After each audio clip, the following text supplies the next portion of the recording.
በስም አብ ወወልድ ወመንፈስ ቅዱስ አሐዱ አምላክ አሜን። የካቲት 9 በዚህች ቀን የከበረ በሶርያ ሀገር ላሉ መነኮሳት አባት የሆነ ታላቁ አባት አባ በርሱማ አረፈ።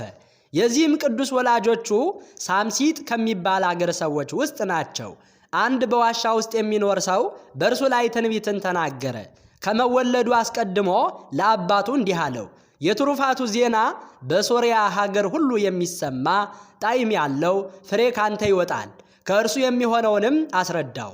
ተወልዶም አድጎ እግዚአብሔርን ወደ ማወቅ በደረሰ ጊዜ ከወላጆቹ ሸሽቶ ወደ ኤፍራጥስ ወንዝ ደርሶ በዚያ ስሙ አብርሃም ከሚባል ሰው ዘንድ ተቀመጠ። እርሱም ወላጆቹን ስለፈራ ከዚያ ገዳም ሰደደውና ሂዶ በዓለት ውስጥ ኖረ። በዚያም ታላቅ ተጋድሎን ተጋደለ።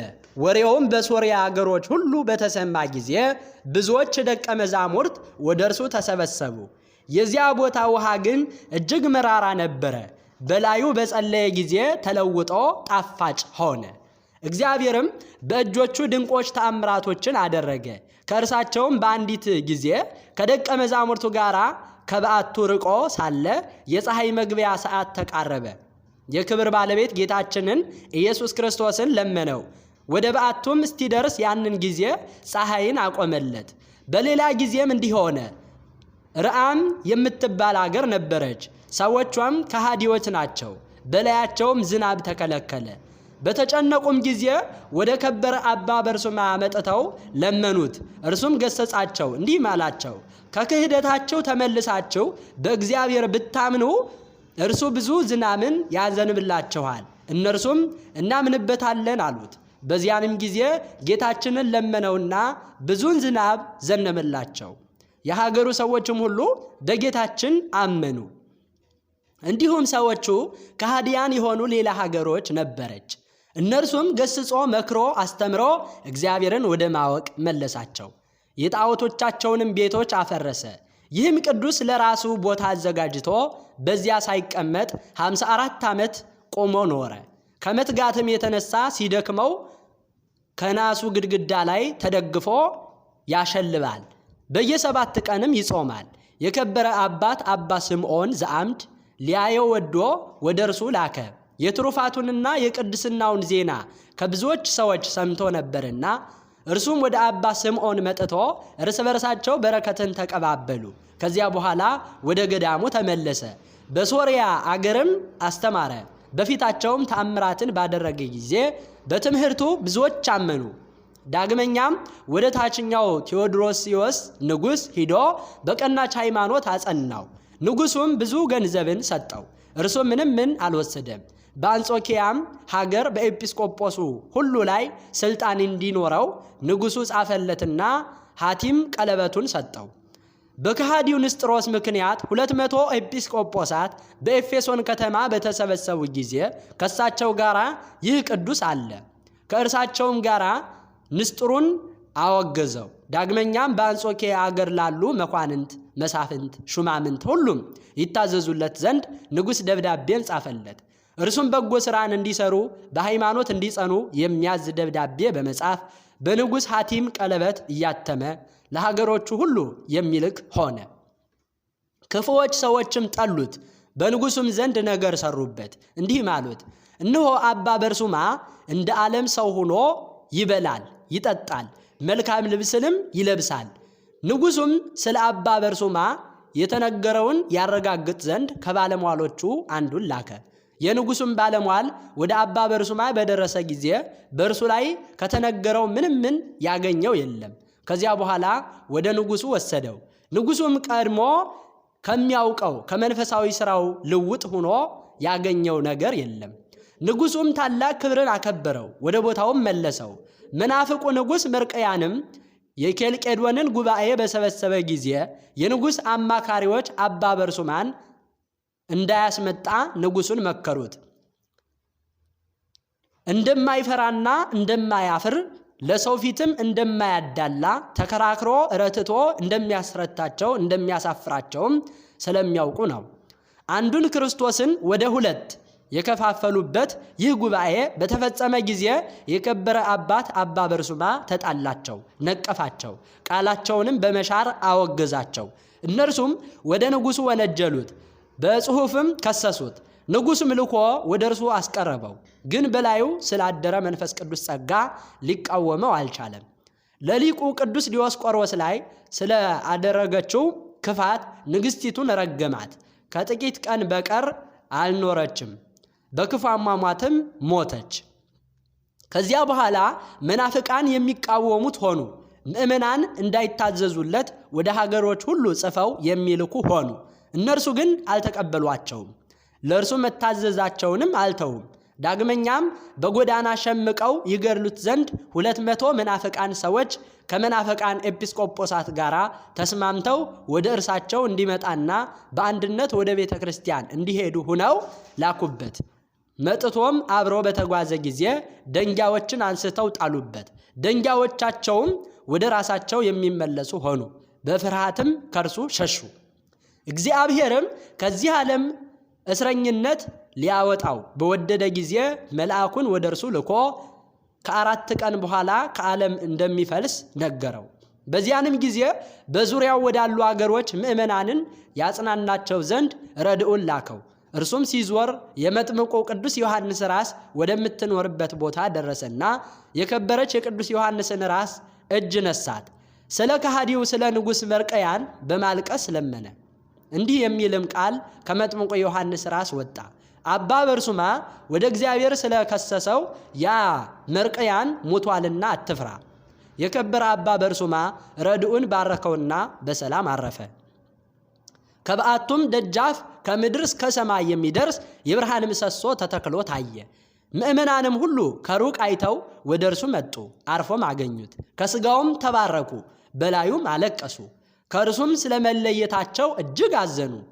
እንደሚገባም የዘመሩና እያመሰገኑ ገንዘው በመቃብር አኖሩት። ለእግዚአብሔር ምስጋና ይሁን፣ እኛንም በጸሎቱ ይማረን፣ በረከቱ ከእኛ ጋር ትኑር ለዘላለሙ አሜን። ቅዱስ ጳውሎስ ሶርያዊ። በዚህችም ዕለት የከበረው ሶርያዊ ጳውሎስ በሰማዕትነት ሞተ። የዚህም ቅዱስ ወላጆቹ የሶርያ ሰዎችና በእስክንድሪያ ከተማ የሚኖሩ ነጋዴዎች ናቸው።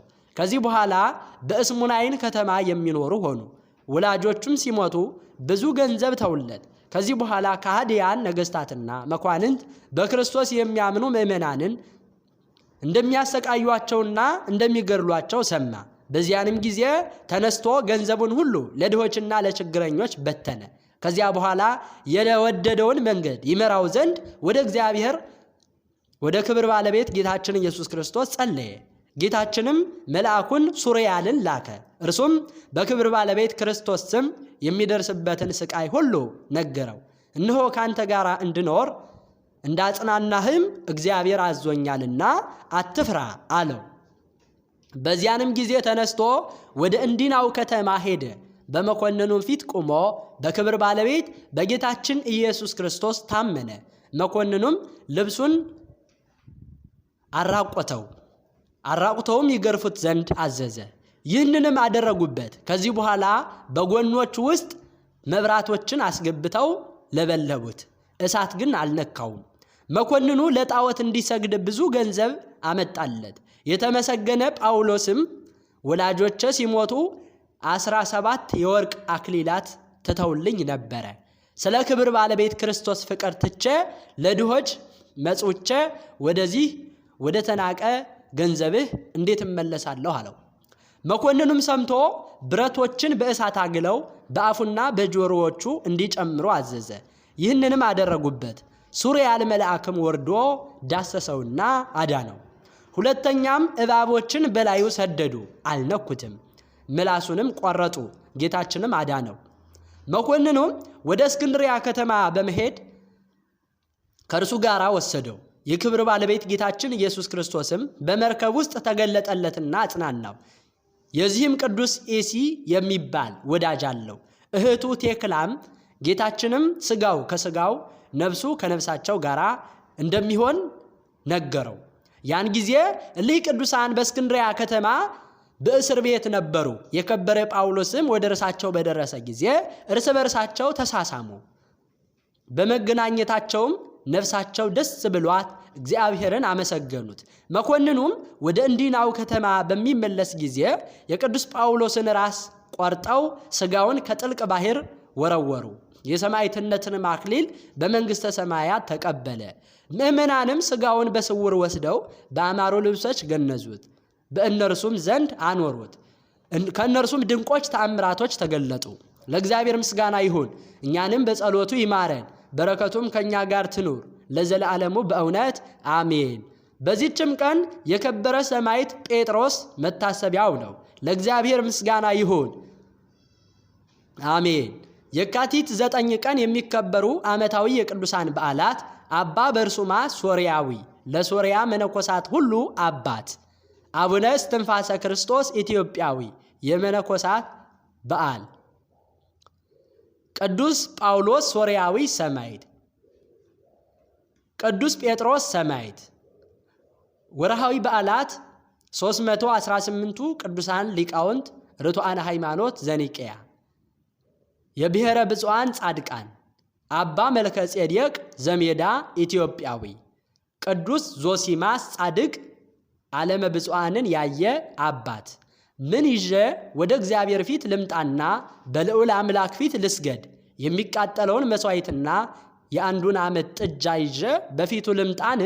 እግዚአብሔርስ በ1000 አውራ በጎች ወይስ በእልፍ የዘይት ፈሳሾች ደስ ይለዋልን? ሰው ሆይ መልካሙን ነግረሃል። እግዚአብሔርም ካንተ ዘንድ የሚሻው ምንድን ነው? ፍርድን ታደርግ ዘንድ ምሕረትንም ተወድ ዘንድ ከአምላክህም ጋር በትሕትና ትሄድ ዘንድ አይደለምን? ዘአቅረብኩ ማሕሌተ አዘኪርየ አእላፈ እምለተ ጸምዱከ ዘልፈ ለእለ ያነብብ ተወከፍ ዘንዴቴ መጽሐፈ እንተረሰይከ እግዚኦ ጸሪቀ መበለት ወኩፈ እምእለ አብኡ ብኡላን ዘተርፈ ነቢያት ቅዱሳን ሰባኪያን ሰማዕታት ጻድቃን መላእክት ትጉሃን ደናግል አዲዮ መነኮሳት ሄራን ባርኮ ባርኮ ጉባኤ ዛቲ መካን እስከ አረጋዊ ልሂቅ ወምንዑስ ሕፃን ለዘ ጸሐፎ በክርታስ ወለዘ አጽሐፎ እንዘይደርስ ለዘ አንበቦ ወለዘ ተርጎሞ በልሳን ሐዲስ ወለዘ ሰምዐ ቃሎ በእዝነ መንፈስ በጸሎተ እሙ ማርያም አራጊተ ኩሉ እምባይስ ህቡረ ይመሃረነ ኢየሱስ ክርስቶስ አሜን። ይማረ